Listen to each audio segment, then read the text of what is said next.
Avdiivka. The situation continues to develop. So, it is tentatively confirmed that after the failure of the first wave of the offensive, the Russian command started the process of transferring units from the Luhansk region to Avdiivka. Recently, the Russian command sent a platoon of suicidal soldiers to the Avdiivka slag heap, whose combat task was to plant a flag as a symbol of Russian troops' control over the site. They completed the task, but there is still no control over the Tereken. The enemy could not entrench, set up positions, or control the site.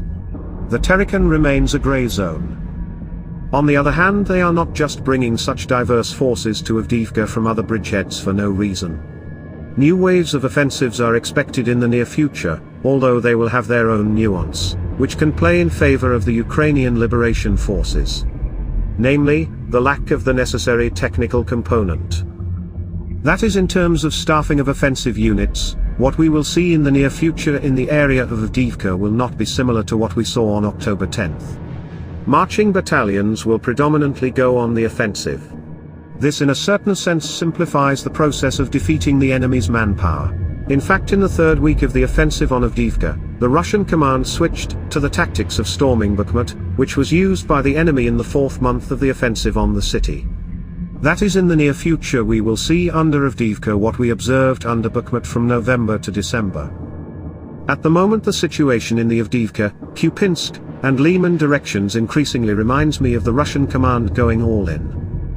This is evident from the speed at which the understaffed 25th Combined Arms Army was sent to the front, the fact that hidden mobilization does not cover the enemy's losses, and the pace of modernization and equipment production does not compensate for its losses.